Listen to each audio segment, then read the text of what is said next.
Hello friends, इस video में हम डिस्कस करेंगे problem D of code forces round 831। तो ये प्रॉब्लम काफ़ी इंटरेस्टिंग है। ठीक है, इसमें ग्रिडी अप्रोच से हम और थोड़ा कंस्ट्रक्टिव अप्रोच लगाएंगे और काफ़ी अच्छा प्रॉब्लम है ये। ठीक है, तो अब क्या है कि इसमें ग्रिड है। ठीक है, इसमें ऐसा एक ग्रिड टाइप का प्रॉब्लम है और उसमें सपोज मान लीजिए n क्रॉस m, मतलब n रोज हैं और m कॉलम्स हैं। ठीक है, तो इसको जैसे 1, हो गया पॉइंट। ठीक है, ये जैसे कोऑर्डिनेट की टाइप। ठीक है, ये n, m हो गया। ठीक, तो अपने क्या दिया गया है कि इस 1, 1 पे जो स्टार्टिंग पॉइंट है इस पे k कार्ड्स दिए गए हैं। ठीक है, k कार्ड्स दिए गए हैं और कार्ड का जो काउंटिंग होगी वो 1 to k होगा। ठीक है, और हर एक कार्ड हर नंबर अलग है, इसका मतलब परम्यूटेशंस है ये। ठीक है, क्या है परम्यूटेशंस ऑफ कार्ड हमें दिए गए हैं इस पे। तो अब बट ये किस ऑर्डर में दिए गए हैं, मतलब एक कार्ड के ऊपर क्या होगा, दूसरा कार्ड होगा, फिर उसके ऊपर ऐसे ऐसे कार्ड्स होंगे। अब इसमें कुछ नंबर्स होंगे। ठीक है, आई जे के ऐसे कुछ ऐसे रैंडम नंबर्स हैं और इन सभी पे, और ये सारे नंबर्स डिफरेंट हैं और मतलब 1 से लेके के तक के सारे नंबर्स दिए गए हैं। तो अब हमसे प्रॉब्लम ये पूछा गया है कि आपको ये सारे कार्ड्स जो है यहां से आपको यहां मूव करना है। ठीक है, मतलब ये सारे के सारे कार्ड जितने भी हैं यहां से यहां मूव करना है। बट इसका यहां ऑर्डर जो भी है रैंडम है। ठीक है, ऊपर जो भी ith पोजीशन पे ai कार्ड दिया गया है। ठीक है, ith पोजीशन पे ai कार्ड दिया गया है फ्रॉम द टॉप। ठीक, बट यहां पे ये जो कार्ड है, ये कंडीशन ये है कि सबसे जो kth जिस कार्ड पे जो k है वो सबसे नीचे होना चाहिए, फिर उसके बाद k-1, फिर उसके बाद k-2, उसके बाद से सो ऑन, सबसे ऊपर 1 होना चाहिए नंबर, मतलब 1 से लेके k तक जो है इंक्रीजिंग ऑर्डर में टॉप से बॉटम तक होना चाहिए। तो अब पूछ हमसे प्रॉब्लम ये पूछ रहा है कि क्या ऐसा पॉसिबल है कि हम सारे कार्ड को यहां से उठा के यहां रिप्लेस कर दे और k सबसे नीचे हो, फिर k-1 हो, फिर ऐसे ऐसे 1 सबसे ऊपर हो, मतलब इंक्रीजिंग ऑर्डर में, मतलब टॉप से बॉटम पे हो। ऐसा पॉसिबल है। अब पजल में क्या, एक पजल है यही, और उसमें अब अपने को क्या दिया गया, स्टेटमेंट, कंडीशंस दे दी गई है कि हमें क्या करना है और क्या नहीं करना है। ठीक है, तो क्या करना है और क्या नहीं करना है, इसमें देखिए हमें क्या बोला गया कि 1, 1 और m, 1 के अलावा जितने भी सेल्स हैं, ये सेल्स हैं, अगर एक बॉक्स को इसको सेल बोलेंगे हम, इन सेल पर एक से ज्यादा कार्ड नहीं होना चाहिए किसी भी टाइम पे। मतलब ऐसे अगर ग्रिड है, आप ऐसे समझिए, तो इस पे और इसको इसके अलावा, ठीक है, क्योंकि इस पे तो के कार्ड्स हैं और इस पे के कार्ड्स आने वाले हैं, तो इन दोनों को छोड़ के किसी भी एक सेल पे 1 कार्ड से ज्यादा, मतलब एक कार्ड ही अलाउड है या 0 कार्ड अलाउड है, एक से ज्यादा कार्ड नहीं अलाउड है। फिर कह रहा है you can not move a card from on to this. ठीक है, तो मतलब 1, 1 पे हम दोबारा किसी कार्ड को नहीं रख सकते। ठीक है, यहां से अगर कोई कार्ड रिलीज हो गया, अपने नेबर के पास जाएगा, तो वो कभी दोबारा या इस पे नहीं आ सकता। और आखिरी चीज क्या बोला है कि n, m पे कार्ड यहां से मूव नहीं किया जा सकता। मतलब यहां पर अगर कोई कार्ड आपने रख दिया तो वो कार्ड मतलब मूव नहीं किया जा सकते, यहां से दोबारा हटाया नहीं जा सकता। ठीक है, तो प्रॉब्लम अगर अभी तक समझ में आ गया होगा, यही है प्रॉब्लम स्टेटमेंट। और इसमें हमको क्या करना है, n और m की वैल्यू 10⁵ रेंज की दी गई है। ठीक है, तो हमको O ऑफ n में मतलब करना पड़ेगा n log n में, ऐसा कुछ। तो पहले एक चीज समझ में आ गया हमको, ऑब्जर्वेशन, छोटा मोटा ऑब्जर्वेशन तो हमें यहीं से हम कर सकते हैं। ठीक है, पहला क्या ऑब्जर्वेशन है कि यहाँ पे जो कार्ड है वो हमें सीक्वेंस में रखना है, और प्रॉब्लम के हिसाब से बोला गया यहां से अगर जो भी कार्ड आ गया तो यहां से मूव हम कर नहीं सकते। ठीक है, मूविंग अलाउड नहीं है। ठीक है, मूव अलाउड नहीं है। तो इसका मतलब क्या हुआ कि पहले इस पे हम लाएंगे ही के कार्ड को, पहले जो केथ नंबर कार्ड होगा पहले हम उसको लाएंगे, फिर k-1 को लाएंगे, फिर k-2 को लाएंगे। ठीक है, तो क्योंकि यहां से मूव कर नहीं सकते, बाद में ऐसा नहीं कर सकते कि बाद में हम अरेंज कर दे। ठीक है, पहले मान लेते हैं कि k की वैल्यू मान लेते हैं 5 है, ऐसा नहीं कर सकते कि पहले हम 2 यहां रख दें और k की वैल्यू 5 बाद में जब आए तब हम 2 को हटा के 5 रख देंगे। ऐसा पॉसिबल ही नहीं है, क्योंकि ये बोला ऑपरेशन में ये नहीं कर सकते आप।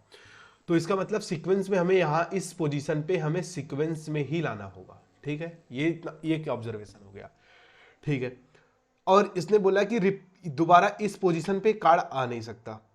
तब हमको एक यहाँ पे एक ऑब्जर्वेशन हम कर सकते हैं, एक मतलब माइंड में ऐसा थॉट आ सकता है तो हम क्या करेंगे, कार्ड निकालते जाएंगे और देखते जाएंगे, ऐसे सब बाहर निकालते जाएंगे, ठीक है, कार्ड को। और जो कार्ड को जो केएथ पोजीशन होगा जब वो कार्ड आएगा, तो हम सबसे पहले जैसे ही वो यहाँ पे हम पहुंचेंगे, जब निकालते समय ऊपर से पहले निकाल के रखते जाएंगे, और जैसे केएथ वाला कार्ड जो आखिरी वाला कार्ड है जिस भी पोजीशन पे आएगा उसको हम सीधा यहाँ लाएंगे, कोई ना कोई ऐसा रास्ता ढूंढ के यहाँ लाएंगे। फिर हम K-1 वाले कार्ड को देखेंगे वो कहाँ पे है।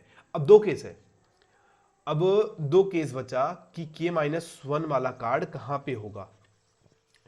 हमने ये चीज डिस्कस कर लिया कि अगर ग्रिड है ऐसा, ठीक है, तो जैसे ही हम यहां से केएथ कार्ड पाएंगे, ठीक है, और चाहे जिस पोजीशन पे है, हम तुरंत ऐसा कोई भी रास्ता ऐसा देखेंगे कि क्या पॉसिबल है इस पोजीशन पे लाने के लिए। अगर पॉसिबल नहीं है तो आंसर नो प्रिंट करेंगे हम, ठीक है। यहां पे नो की जगह कुछ और दिया गया है, वो देख लेंगे अभी हम। तो अगर पॉसिबल है के, तो अब हम देखेंगे K-1 वाला कार्ड कहाँ पे है, ठीक है। अब दो केस है, या तो K-1 वाला कार्ड अभी आया ही नहीं है, इसके अंदर है अभी और नीचे है, या तो K-1 कार्ड आपने रिलीज कहीं कर दिया है, ठीक है, कहीं पे भी प्रेजेंट है। अब दो केस है, पहला तो या तो वो अभी अंदर ही है, ठीक है, अंदर ही है, ठीक है अभी, और या तो वो कहीं बाहर है, ठीक है, या तो कहीं बाहर है, ठीक है, या आउटसाइड है या इनसाइड है अभी, ठीक है। कहां पे, सेल नंबर 1,1 पे, या तो इन है या तो आउट। अब अगर इन है तो हम अब और निकालते जाएंगे, जब तक K-1 हम ना पा जाए तब तक और कार्ड्स यहां निकल के फैलते जाएंगे, ठीक है, इस पूरे ग्रिड पे हम बिछाते जाएंगे।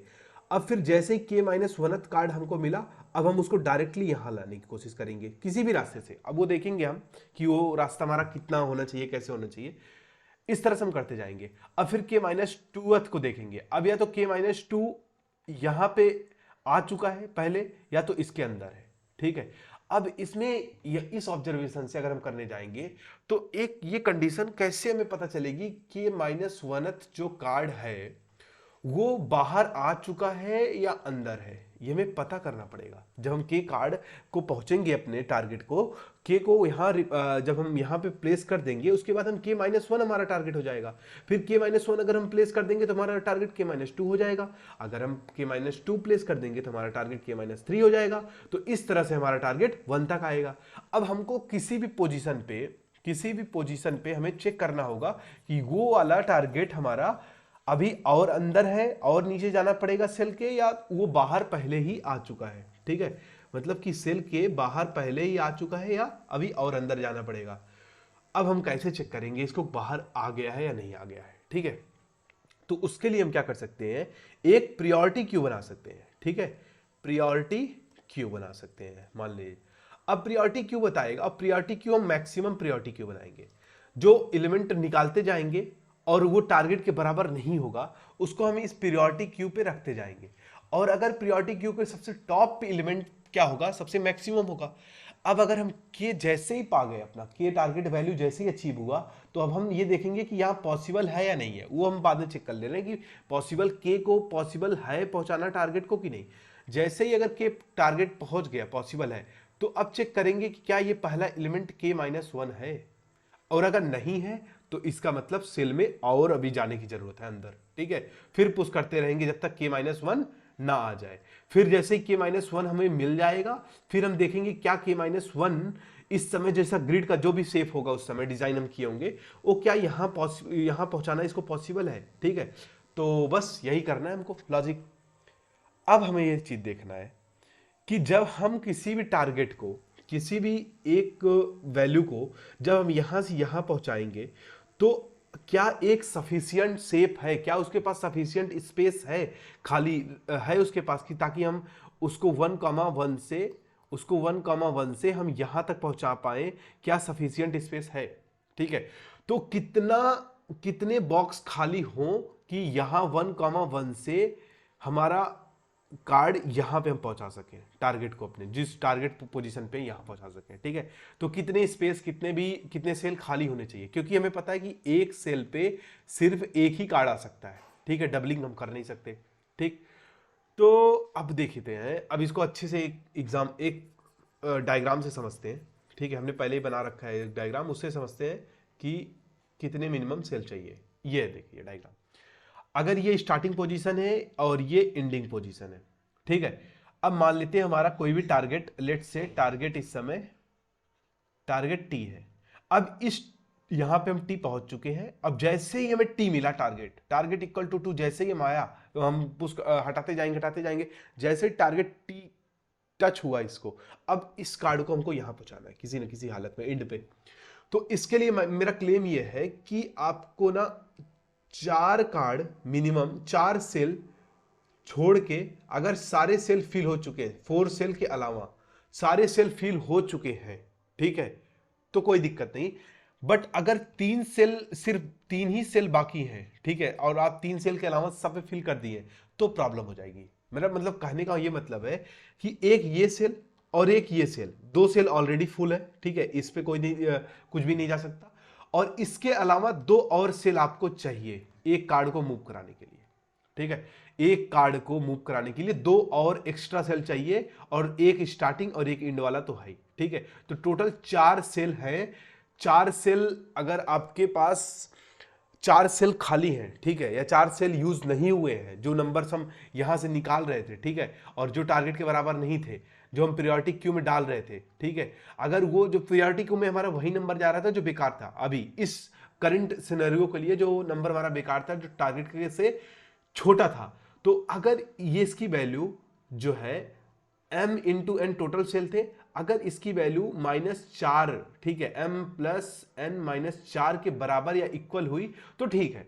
बट अगर इसकी वैल्यू ग्रेटर हुई, ठीक है, m इंटू एन -4 के, किसके, m इंटू एन -4 के अगर ग्रेटर हुई, इसका मतलब सेल ज्यादा भर चुका है, तो सेल एक ही स्पेस खाली है या 0 स्पेस खाली है स्टार्टिंग और एंड के अलावा, तो हम सेल को मूव नहीं करा पाएंगे। अब हमें यह देखना है कि मैंने ये कैसे क्लेम कर दिया कि हमें 2 सेल एक्स्ट्रा चाहिए स्टार्टिंग और एंड के अलावा, सिर्फ 2 ही एक्स्ट्रा सेल चाहिए, हमारा काम हो जाएगा, ठीक है। ये हमको प्रूफ करना पड़ेगा इसे, ठीक है। तो इसको हम डायग्राम से ही देख लेते हैं। अब जैसे टारगेट पे हम पहुंचे, अब ये टारगेट का सेल, ये मान लेते हैं सब फिल हो चुका है, सब ऐसा हमने डिजाइन कर रखा है कि पहले हम सब इन सबको फिल करेंगे, ठीक है, इनको ऐसे फिल हो गया, ठीक है, ये सारे फिल है। अब ये हमारा क्या है, ये सेल खाली है, ठीक है, हमने ऐसे ही डिजाइन कर रखा है, ये सेल खाली है और ये सेल खाली है। तो अब हमारा टारगेट कहां मूव करेगा, यहां मूव करेगा, ठीक है, टारगेट यहां आ गया। फिर अब क्या करेगा, टारगेट यहां आ जाएगा, टारगेट यहां आ गया, ठीक है। अब ये क्या, ये स्पेस खाली हो चुका है, ठीक है, खाली हो चुका है, ठीक है, टारगेट यहां मूव कर दिए हम, ठीक है। अब ये टारगेट, अब ये वाला चीज, अब यहां इस टारगेट को यहां पहुंचाना है, यहां पहुंचाने के लिए इसको खाली होना पड़ेगा, क्योंकि तभी फिल हो सकता है, क्योंकि एक ही कार्ड, एक पोजीशन, एक सेल पे एक ही कार्ड मैक्सिमम हो सकता है। तो अब इसको हम इसलिए क्या करेंगे, यहां रिप्लेस करेंगे इसको, ठीक है। तो अगर इसको यहां रिप्लेस करेंगे और इस वाले कार्ड को यहां रिप्लेस करेंगे, तो कुछ सिनेरियो ऐसा बनने वाला है कि ये हट जाएगा फिर, ठीक है, और ये वाला कार्ड यहां आ गया था और ये वाला कार्ड यहां चला गया, तो अब हमारा टारगेट यहां से यहां मूव कर जाएगा और ये वाला खाली हो गया, ठीक है। तो फिर उसके बाद ये वाला कार्ड, अब ये वाला इसको यहां मूव कराना है, क्योंकि हमें एंड तक पहुंचना है किसी ना किसी हाल में।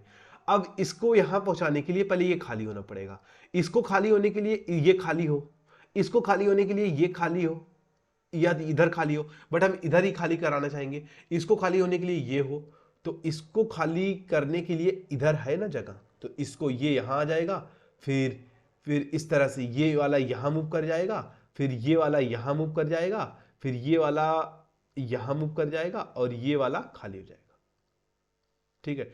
तो अब यहां जब ये खाली हो गया तो टी यहां पहुंच गया और ये वाला खाली हो गया स्पेस। अब आखिरी स्टेप यहां टी एंटर कर गया, ठीक है। तो अब चाहे जितना बड़ा ये m साइज हो, अगर m और n चाहे जितने बड़े हो, चाहे जितने बड़े, ठीक है, अगर आपका 2 सेल एक्स्ट्रा खाली है, ठीक है, 2 सेल अगर एक्स्ट्रा खाली है स्टार्टिंग और एंड के अलावा, तो अपना काम हो जाएगा, डन, ठीक है। तो हमारा हो जाएगा हर एक टारगेट के लिए, हम चेक करेंगे कि कितने सेल खाली हैं, ठीक। तो अब हम पीरियोडिक क्यू बनाएंगे। अब लॉजिक समझते हैं कोड में हम, ठीक है, कि इसको कोड हम कैसे समझेंगे इसका, ठीक है। अब सीधा कोड है और कोड बहुत ही सिंपल है, ठीक है। ये देखिए कोड बस इतना सा है और बहुत, इसमें तो इनपुट लिए हमने यहाँ तक, तो ये इनपुट हो गया। फिर उसके बाद एक मैंने वैल्यू मतलब टारगेट, कि इस समय कौन सा टारगेट, कौन सा सेल हमारा जाना चाहिए आखिरी वाले पे, तो की जाना चाहिए सबसे पहले। फिर हमने ये देख लिया है कि लिमिट, तो लिमिट हमारे पास कितने सेल फिल होने चाहिए, ठीक है। तो m into N minus 3 cell, अगर इतना या इससे बराबर अगर है, ठीक है, अगर इससे छोटा हमारा लिमिट जो है, मतलब कि अगर सेल इतना भर गया या इसके बराबर भर गया, ठीक है, तो हमारा आंसर तुरंत क्या हो जाएगा, -1, मतलब प्रिंट नहीं होगा, नो आंसर आ जाएगा, ठीक है। बट अगर टारगेट जो भी है, टारगेट के लिए अगर इससे ज्यादा मतलब कम, इससे कम फील है, ठीक है, तो इसका मतलब हमारा वो टारगेट कोई दिक्कत नहीं है, वो टारगेट हम कर सकते हैं, वहां तक पहुंचाया जा सकता है, ठीक है। इसका यही मतलब है कि हमने m इंटू एन माइनस 3 इसीलिए किया है कि 2 स्पेस हमें मिल सके, ठीक है, 2 स्पेस खाली है या नहीं है, इसलिए हम इक्वल लगा देंगे अभी, ठीक है। तो बस फिर उसके बाद हमने क्या कर लिया, प्रियोरिटी क्यू एक बना लिया, और इंडेक्स हमने देख लिया, इंडेक्स से हम कौन से इंडेक्स पे हम पहुंचे हैं अपने एरे का, कौन से इंडेक्स तक हम मतलब फिल कर चुके हैं या अपना वर्क कर चुके हैं। अब चेक हमने बना लिया है कि आंसर कहीं अगर जब भी आंसर हमें नॉट पॉसिबल दिखेगा तो चेक को हम अपने अपडेट कर देंगे, ठीक है। तो चेक यूज करिए, आप फ्लैग यूज करिए, कुछ भी यूज कर लीजिए। फिर उसके बाद वैल्यू अगर जब तक ग्रेटर देन 0, क्योंकि हमारा टारगेट 1 तक हमें पहुंचाना है, ठीक है, के से लेके 1 तक पहुंचना है, तो अगर वैल्यू 0 हो गई तो वहीं पे हमारा ये वाइल लूप ब्रेक हो जाए, क्योंकि अपने हम टारगेट को मीट कर चुके हैं, ठीक है, भर चुके हैं, सारे एलिमेंट पहुंचा चुके हैं, अगर पॉसिबल है तो, ठीक। तो अब अगर वैल्यू, अब हम चेक करेंगे यहाँ पे स्टेप वाइज स्टेप, अगर ये वाला वैल्यू, ठीक है, ये वाला वैल्यू, ये वैल्यू, ये वाला वैल्यू, अगर एरे का ये इंडेक्स, मतलब ये वाली वैल्यू टारगेट के बराबर, ये वैल्यू मतलब हमारा टारगेट है यहाँ, ठीक है, अगर ये टारगेट के बराबर हो गई ये वाली वैल्यू, तो इसका मतलब क्या हुआ कि अब वो टाइम आ चुका है जब इसको, इस वाले वैल्यू को हमें उठा के सीधा कहां रखना है, nth सेल पे, मतलब लास्ट सेल पे रखना है, ठीक है, लास्ट n, सेल पे, n वाले पे रखना है, तो हम वहां तक रख देंगे। अब क्या करेंगे, हम यहाँ कंडीशन पहले चेक कर लेंगे कि कहीं p साइज जो है वो यही है कि फालतू कितने अभी बिखरे हुए एलिमेंट्स हमने कितने ग्रिड पे फैलाए हैं। अगर वो लिमिट के बराबर, मतलब लिमिट हमने यही डिफाइन कर रखा था, अगर इसके बराबर या इक्वल हो गया तो चेक को 1 कर दो, मतलब पॉसिबल नहीं है आंसर, ठीक है। अगर ऐसा नहीं होता तो पॉसिबल 1 कर दो, और इसका मतलब हम बाहर बाद में उसको नो प्रिंट करा लेंगे। तो वैल्यू माइनस माइनस कर देंगे कि इसका मतलब जो भी टारगेट था हमारा अब घट जाएगा। अगर ऐसा पॉसिबल है, सब कुछ वैलिड चल रहा है, तो हमारा वैल्यू जो टारगेट है वो घटा देंगे हम। क्यों घटा देंगे, क्योंकि अब हम टारगेट अगर हम के को पहुंचा चुके हैं तो के -1 को अब ढूंढेंगे, ठीक है। तो अगर अब वैल्यू जब घटने के बाद, अगर जब तक वैल्यू बराबर है, अब पी क्यू को हम टॉप से चेक करते जाएंगे, कहीं वो टारगेट तुरंत तो बाहर ही तो नहीं आ चुका था, ठीक है। अगर बाहर हम उसको कहीं ना कहीं ग्रिड पे पहुंचा चुके हैं तो हम उसको क्या करते जाएंगे, हटाते जाएंगे, ठीक है, उसको पहुंचाते जाएंगे। और यहाँ वो कंडीशन हमने चेक कर ही लिया है कि 2 स्पेस है इस समय, ठीक है, प्रेजेंट, तो अब करते जाएंगे। और अगर वैल्यू के बराबर नहीं होता तुम्हारा ये प्रियोरिटी की, ये मतलब जो टॉप वाला एलिमेंट है, इसका मतलब वो वाला अभी फर्स्ट इंडेक्स 1,1 पर हमारा वो वाला वैल्यू प्रेजेंट है, तो हम इसलिए ब्रेक कर जाएंगे, अब फिर से इस लूप में आ जाएंगे, ठीक है। तो बस आई होप आपको ये समझ में आ रहा है, ठीक है। तो बस फिर उसके बाद क्या करेंगे, और यहाँ इसने क्या बोला है कि अगर ये चेक अपडेट हुआ है, मतलब ठीक है, तो नो प्रिंट करना है, नो की जगह इसने ये बोला है, ठीक है, और यस की जगह इसने वाई ए या बोला है, ठीक है, तो आप उसको प्रिंट कर दीजिए, ठीक है। तो आई होप आपको ये वीडियो पसंद आई होगी, आपको समझ में आएगा। अगर आपको कोई भी डाउट है इस प्रॉब्लम से रिलेटेड तो आप हमें कमेंट में करिए, हम बिल्कुल आपको रिप्लाई करेंगे, ठीक है। तो आप इस चैनल को सब्सक्राइब कर सकते हैं, लाइक कर सकते हैं वीडियो को, ठीक है। Thank you.